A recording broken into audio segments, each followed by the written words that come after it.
Last April, he threw a 70th birthday party for one of the members of musical royalty in this country, a really illustrious gentleman, Duke Ellington. And everyone said it was one of the best, or if not the best, Washington parties in years. And someone said, why not? The Duke was there.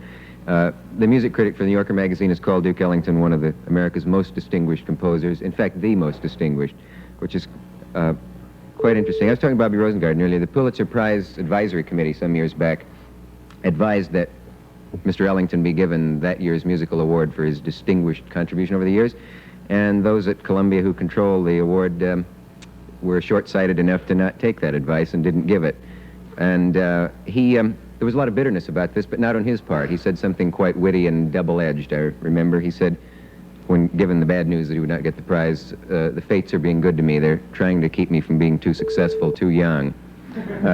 This was a couple of years ago. Will you welcome one of the, oh, by the way, the Robert Rosengarten mercenaries have worked up a lot of Ellingtoniana, you might say, all in one group thing. And the Duke will impersonate himself, a great man, Duke Ellington, right here.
Mr. Ellington, the pleasure is all ours, whatever you may thank say. you very much. I must Good to say see you're you. indeed a very, very...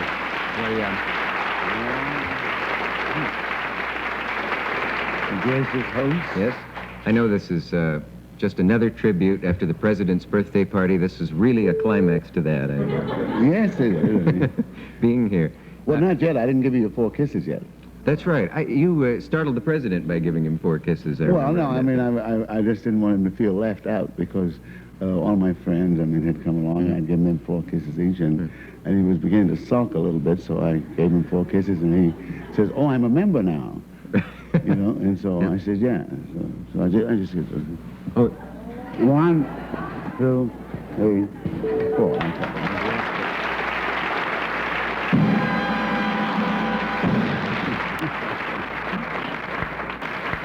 But do you respect me?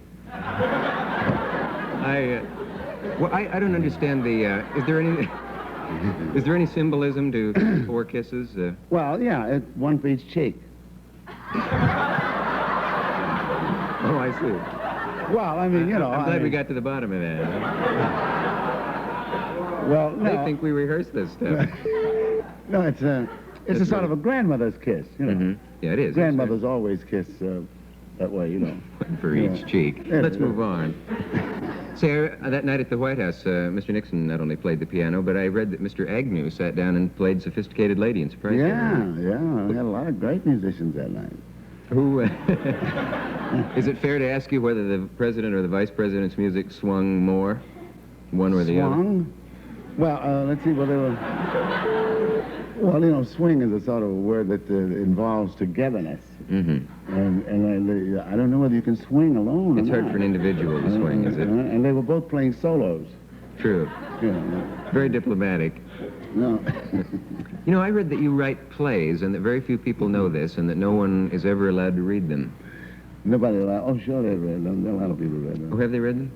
Who gets... Well, a lot, no, they've never been performed, actually. I did one show in Chicago, which was done in 1963, yeah. Yeah. And, but that was a review. Mm-hmm. Social significance review. But I've got some other things that are very good.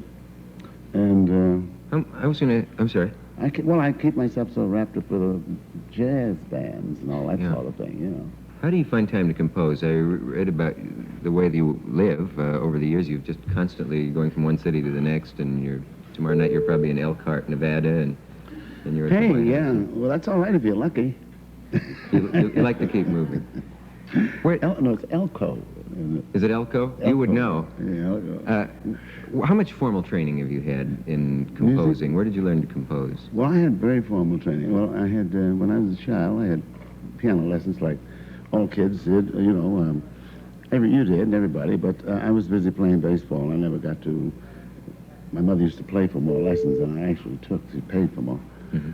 And then when I was about 13, I think I started listening to the guys around there, you know, who were very great piano players at that time. And this is the thing that drew me into it. I couldn't stay away from it. Mm-hmm. And I had to learn to play something myself, and so I taught myself a little bit. And I built up a local reputation in Washington to the point where I had to do some studying to protect my reputation. You did? Yeah. Do you find that they often write about influences on you that aren't actually influences on you, if you know what I mean? The critics are always saying that you've been influenced by certain people. Well, everybody, I think, is influenced by somebody. I mean, if you're not influenced by anybody, where does it come from? You know, I mean, I had the good fortune of having so many great people before me there that, along during the time, and, you know, like Willie LeLion, James P. Johnson, Fats Waller, and William Marion Cook, I mean, who was a great man. He came from Europe. He had most of his career in Europe, and he came back here. And I used to ask him questions, and this was it. He would insist upon me going to the conservatory, and I said, well, they don't teach what I want to learn in the conservatory. So I'd ask him another question, and where do you put the third, and so forth and so on, in this particular case, and the distribution of that. And that was it. That's your training. Yeah, but he was a very high-powered man. Yeah. Your father was, I believe, was it part-time butler at the White House some Well, years my back? father was in a Harlem? caterer, and there was a group of caterers around there, and they used to do all of the society work in Washington. And it meant that no matter who got the gig, I mean, the same cats always worked. And it meant that there was always a top man in every department because all were caterers, and whoever got the gig, they just worked, you know, and one insured the other, and so on. You suppose your father ever imagined that you would be the guest of honor at the White House? I don't think there's been a tribute like that to an American musician in years. Did you think about that the night you were there? No, I didn't. That's refreshing. What was I going to ask you? There was something I especially wanted to... oh, sophisticated lady, supposed to have that incredibly fiendishly tough bridge. Was that intentional? Why is that so rough and so hard for musicians to play? Oh, it's not hard for musicians, I don't think. It's, well, Sophisticated Lady, I probably took longer to write that than any other tune I ever wrote because I debated for about a month as to which way to go when I got to the bridge. You know, and I said, well, I go this way, I go that way, and you know how you debate with yourself. I was in Chicago at the time, and finally I decided to do it that way. Yeah. Probably in an emergency and had to be recorded the next day, otherwise I'd still be debating. You know. You're supposed to be, one of your vices is supposed to be ice cream. Is this still true? Oh, yes. You see, I was raised on that very rich ice cream down there in Washington. As I said, people were caterers. And I get, like, a very good thing for anybody who wants to try it is to take some chocolate, strawberry, vanilla, and coffee ice cream, you know, like big dish, and pour a can of pears on top of it. And have this every night before you go to bed. You know? Don't do it now in the audience. We have to take a break. We'll be right back. The Dick Cavett Show with Duke Ellington and Mary McCarthy will continue after station identification. Imperfection. You know, some, I think you've answered some of them there.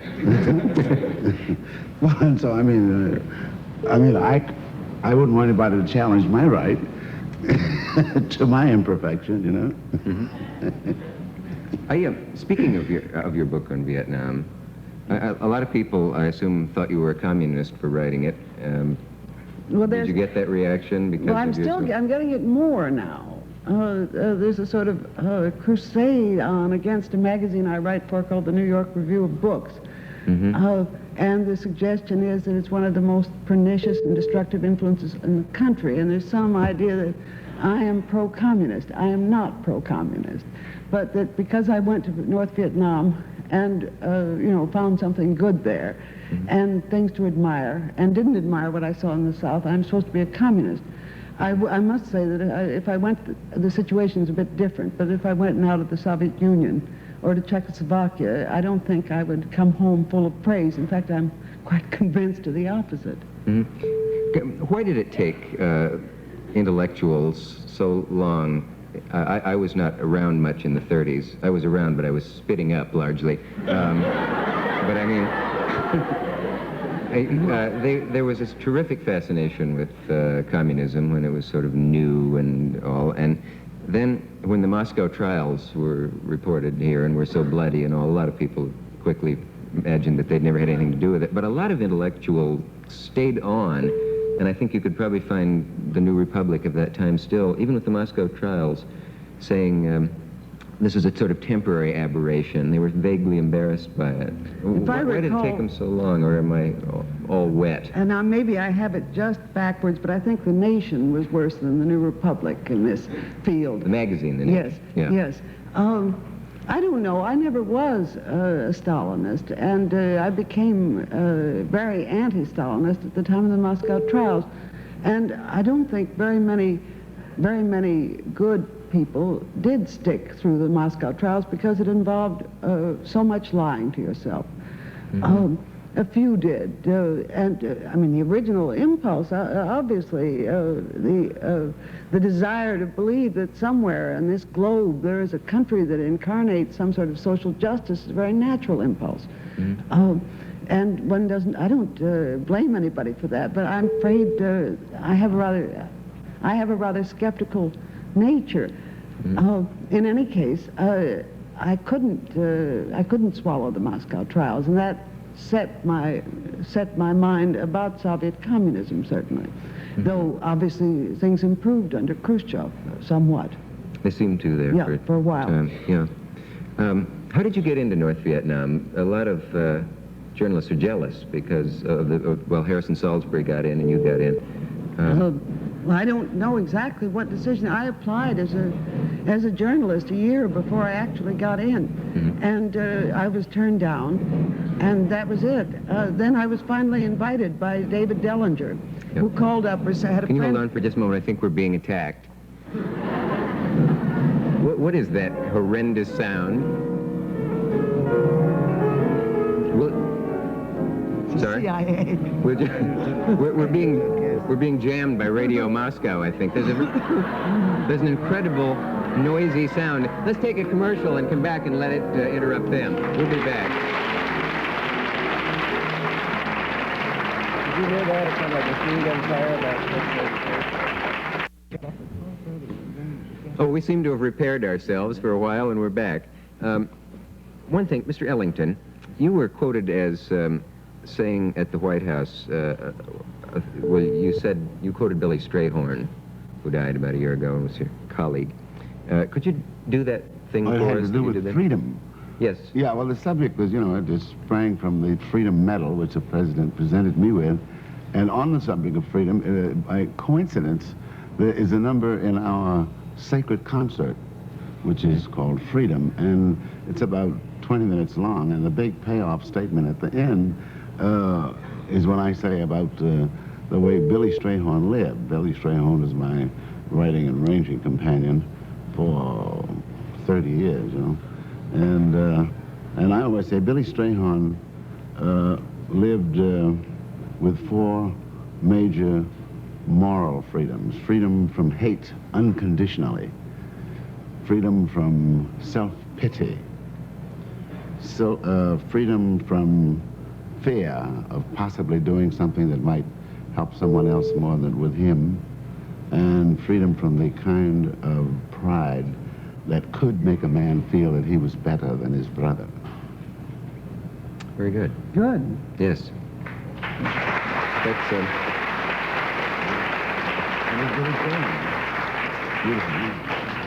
it's better than something I'd ad-lib. Miss McCarthy, do you like Norman Mailer? Yes, I do, and he has attacked me. He did, didn't he? Yes. I saw that. I read a file of things about you, and he said something like, when all is said and done, our Mary is a bit of a duncy broad. Do you remember that? I didn't remember those words, thank God. Those were the ones. What is a duncy broad, and would you have called him that if you had the chance? I mean, something similar? That was in a review of the group, I Yes, think. yes. Yeah. I think that was a review that hurt me, Did it? the Mailer review, because some parts of it were so acute, and it was the most intelligent review of the group. I think almost every other one was stupid, both the favorable and the unfavorable. Almost everyone, and naturally I hope that he was wrong in some things, but it was close enough to hurt, yes. Are you friends, though? I wouldn't say we were friends, but we're not enemies. You're not enemies. In fact, I've been giving some lectures in Italy about modern American writers, and I decided to make Mailer the hero of this series of lectures, because I think he is the hero of the current American, well, not fiction anymore. These new things that he's written, which I like the best, the Armies of the Night and Miami and the Siege of Chicago, which I think is even better. And I think he's invented something new, some kind of new sort of epic. With these gigantic pop figures like Nixon and so on, and some not so pop, like Senator McCarthy. I think they're superb, and I think for language, he's the best writer we have. Yeah. So I'm displaying one of those freedoms, I think. Yes, I think you're right, too. Truman Capote, is he as popular in Europe since in Cold Blood? He has had a great vogue in this country, and... I don't know. I think the film perhaps had more of a vogue in Europe than the book. And not, certainly, I don't think either as much as here. I didn't like the book at all, and I didn't see the film. What book would you recommend now? What's on your coffee table at home to get to when you're not working? Jude the Obscure. Oh, did that just come out? Do you read anything current, though? I'm trying to think of a current novel that I think those things of mailers. My God, I can't think of anything more recent that I've been reading, but I've been writing something. An essay about nature, the last essay in this book. And I've been rereading the Romantic poets and rereading people like Hardy and rereading Dostoevsky's The Possessed, so that I'm not very current. Oh, well, a modern French novel that I just reviewed, which is again in this book, a book by Nathalie Sarraute called Between Life and Death. I give a very strong endorsement. Yeah, you did review that in the New York Review, I think. Yeah. I don't know if it... Oh, should we have another go at this? Got it on the third time that time. Thank you. I don't know if you are as comfortable talking on television as you are in print about certain things, but I read Memories of a Catholic Girlhood just recently, and at the end of it, it was a very dramatic moment at the end of the, I believe it's the end of the preface. In the book, you talk about the time when you pretended to have lost your faith, and then later actually did. And in the end of this preface, you say that you, when you die, you will not recite acts of contrition or call for a priest, and that you cannot respect a God who would endanger your soul in order that you make a deal with him. You said something like, if there is such a God, it's unfortunate, and I would not want to spend eternity in the company of such a person. Is that roughly... Very well quoted, yes. Do you still feel this way? Yes. I don't believe in God. I'm conscious more, perhaps it's getting older, perhaps it's things that have been happening. I'm conscious more of having been formed as a Christian. But this is completely apart from a belief in God. I'm conscious more now than I was of having been formed as a Christian. But it has really, I know this is the way I am, and that in some ways that my ethic can't completely change from this without my just falling to pieces. Sometimes people have said in your work that whether you know it or not, you still have a preoccupation with God, and that you demonstrate this unconsciously. Do you reject this? I don't think so. I mean, I don't think I'm rather interested in theology and so on, but I simply don't believe in God. And I don't believe in a hereafter, and it just doesn't exist. I believe in realms of abstraction and Platonic ideas, let's say. That is, for example, that justice is not the same as all just acts, that there is a principle beyond the whole totality of just acts, etc. But I don't believe in a supreme being, no. Mr. Ellington, you write sacred music, and I would assume that you have a religious background. Oh, yes. Are you a member of any... Of a church? No, I think I'm an ecumenicalist. Are you? Yeah, I was raised in the Baptist and Methodist Church, and, well, I read the Bible 4 times through when I was about 25 years old. And what I learned then was, or what I began to understand was what I had learned when I was educated. It brings you up to date on everything, you know. There's nothing new or anything. It's just the same thing over and over and over again. And then we started to... I was invited to do a sacred concert originally at Grace Cathedral in San Francisco in 1965. Yes. And we've done 2 now. 2 different ones. So religion is part of your work as well as your life? No, it's not. I don't call the sacred concerts part of my career at all. It's a form of worship. Oh, I see. Make that distinction. Because we actually use the choir in whatever church or cathedral we're playing in, and sometimes we use 4 choirs and about 6, 7 principals, singers, dancers, the band, and of course when we have a record we split the royalties up about 6 to 7 churches and so on. Is marijuana sweeping Paris as it has this country? Quite a shift. Well, it's a graceful change of subject, isn't it? No, I don't think so. I think there's very little drug taking, as far as I know. In Paris, there are almost no hippies. You have to look for them to find them, which is something rather different. Yes, you know, they tell you they're on a certain street, and you go there to look if you're curious, and then they aren't there. You have to get a hippie map of Paris. Yes. There are, of course, some, but most of them are foreign hippies. Well, the French are very conservative, and French young people are very conservative. And I don't mean conservative politically, but they're conservative about dress. They don't drink much, by the way, and most of them, a few take drugs. Do you find that among your own friends, I don't want you to condemn anyone publicly, but I mean of committing a felony, but among your own friends, is there an interest in marijuana? Well, no. I haven't a single friend in Paris, whether you mean French or... I meant French. No, who takes drugs. Even, or, you know, my friends' children don't take drugs, and they tend to be politically radical. And tend to be Maoists. I'm talking about the children now. This involves something very strict, as it does here in the sort of split off from SDS, the Progressive Labor Party. They are against long hair and beads and the works, and they want to make a bridge to the workers. But it's the same with the Maoists in France, and I don't think they would take drugs. Do they drink? Not much. Yeah. They smoke. I think champagne is better than marijuana, in answer to the people who've been writing in and asking what I think about it. The reason being that you can't drink marijuana out of a slipper. It's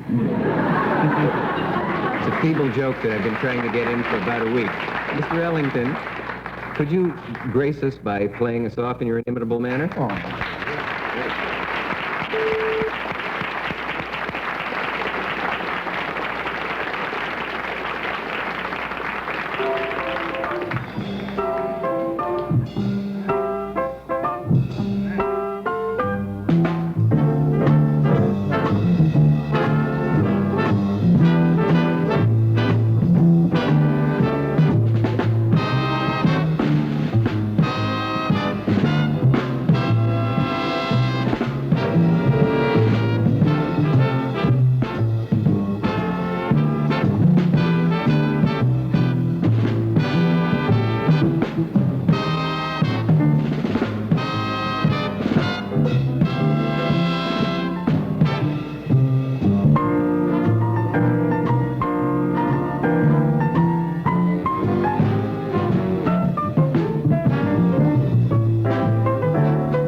I'm not entirely sure where we are or what day this is, so I will say quickly, thank you, Mary McCarthy, thank you, Duke Ellington, and whenever this show is on, we'll see you the next time we're on.